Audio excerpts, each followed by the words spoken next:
Commissioner of police Ambar Kishore Jha IPS, Mancherial DCC A Bhaskar IPS ఉత్తర్వుల మేరకు Bellampalli ACP Ravikumar, Tandur circle inspector Kumaraswamy ఆదేశాలతో Tandur police station పరిధిలో సోమవారం రోజున నకిలీ పత్తి విత్తనాలను పట్టుకోవడం జరిగింది. తాండూరు పోలీస్ స్టేషన్ పరిధిలో నకిలీ పత్తి విత్తనాలను పట్టుకుని నిందితుల్ని అదుపులోకి తీసుకుని విచారించడం జరిగిందని మంచిర్యాల డీసీపీ భాస్కర్ అన్నారు. సోమవారం రోజున తాండూరులో ఏర్పాటు చేసిన విలేకరుల సమావేశంలో ఆయన మాట్లాడారు.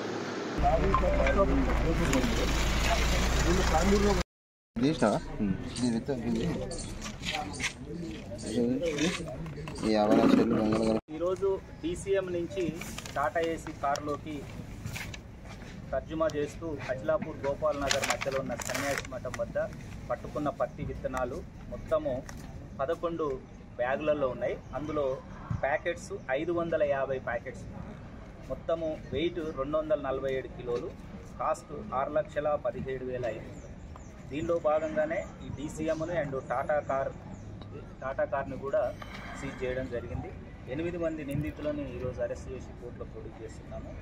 ప్రధాన నిందితుడు పరారులో ఉన్నాడు. అతన్ని అరెస్ట్ చేసిన తదనంతరము ఇది నాగ్పూర్ నుంచి వచ్చింది. ఆ నాగ్పూర్ మూలాలు కూడా తెలుసుకొని ఎక్కడైతే కంపెనీ ఏదైందో వాటి మీద కూడా చర్య తీసుకున్నాం. ఈరోజు DCM నుంచి టాటా ఏసీ కారులోకి తర్జుమా చేస్తూ అచిలాపూర్ గోపాల్ నగర్ మధ్యలో ఉన్న సన్యాసి మఠం వద్ద పట్టుకున్న పత్తి విత్తనాలు మొత్తము 11 బ్యాగులలో ఉన్నాయి. అందులో ప్యాకెట్స్ 550 ప్యాకెట్స్, మొత్తము వెయిట్ 247 కిలోలు, కాస్ట్ 6,17,500. దీనిలో భాగంగానే ఈ DCMను అండ్ టాటా కార్ని కూడా సీజ్ చేయడం జరిగింది. 8 మంది నిందితులను ఈరోజు అరెస్ట్ చేసి కోర్టులో ప్రొడ్యూస్ చేస్తున్నాము. ప్రధాన నిందితుడు పరారులో ఉన్నాడు. అతన్ని అరెస్ట్ చేసిన తదనంతరము ఇది నాగ్పూర్ నుంచి వచ్చింది. ఆ నాగ్పూర్ మూలాలు కూడా తెలుసుకొని ఎక్కడైతే కంపెనీ ఏదైందో వాటి మీద కూడా చర్య తీసుకున్నాం. ఈరోజు ఉదయం విశ్వసనీయ సమాచారం మేరకు అచిలాపూర్ గోపాల్ నగర్ మధ్యలో ఉన్న సన్యాసి మఠం దగ్గర ఒక DCM వ్యాన్లో నిషేధితమైన HT కాటన్ సీడ్స్ని కారులో డంప్ చేస్తూ దాన్ని రవాణా చేయడానికి అమ్మడానికి రెడీగా ఉన్నారనే సమాచారం మేరకు తాండూరు సిఐ కిరణ్ వాళ్ళ యొక్క టీం అక్కడికి వెళ్ళి నిషేధితమైన పత్తి విత్తనాలని పట్టుకోవడం జరిగింది.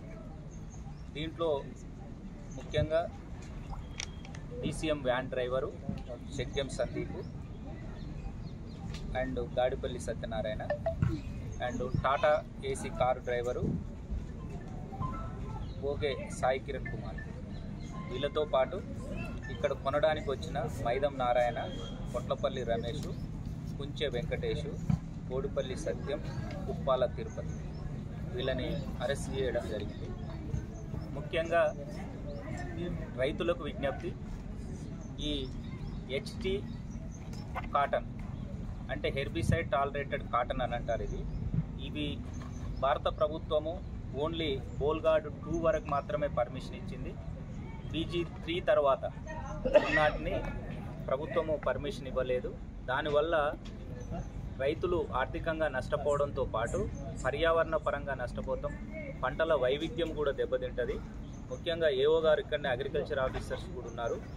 దీంట్లో ఈ లూజు అన్సర్టిఫైడ్, చట్టబద్ధత లేకుండా, ఒక రిసిప్ట్ లేకుండా పత్తి విత్తనాలని రైతులకు వీళ్ళు అధిక డబ్బులతో ఆశపడి అంటగట్టడం వల్ల రైతులకు అవి మొలకెత్తకపోయినా, పంటంతా చేతికొచ్చి పూత రాకపోయినా, తర్వాత ఏది రాకపోయినా ఇన్సూరెన్స్ కవర్ కాదు, పంట రాదు, పూర్తి ఆర్థికంగా నష్టపోయే అవకాశం ఉంటుంది రైతు.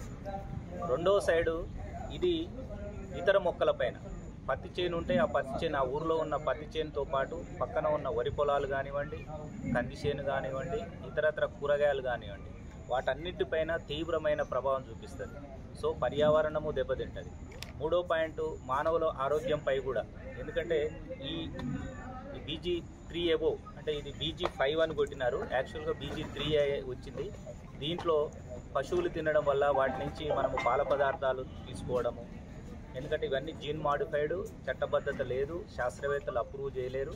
ఇట్లాంటి వాటిని రైతులకు మాయమాటలు చెప్పి అంటగడుతున్నారు.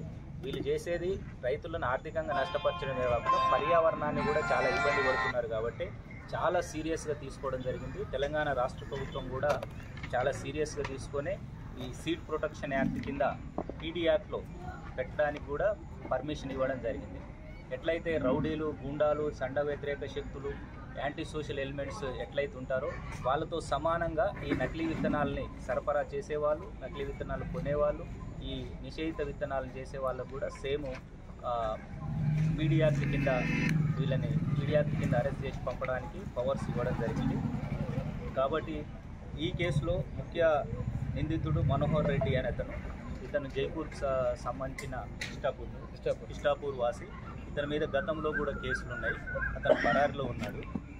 ఇతనికి ద్వారా ఈ 5గురు మైదం నారాయణ, పొట్ల రమేష్, కుంచె వెంకటేష్, కోడిపల్లి సత్యం, పుప్పాల తిరుపతి వీళ్ళు ఇక్కడికి తెప్పియడం జరిగింది. అధిక ధరలకు రైతులకు అమ్మి లాభం చేసుకోవాలని.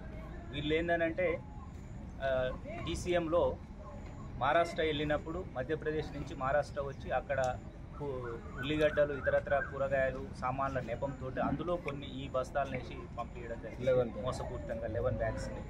వీళ్ళు ఈరోజు అరెస్ట్ చేసి కోర్టుకు పంపిస్తున్నాము. ఈ విషయంలో ఇప్పటికీ మంచిర్యాల జిల్లాలో 4 కేసులు నమోదు చేయడం జరిగింది ఈ సంవత్సరం.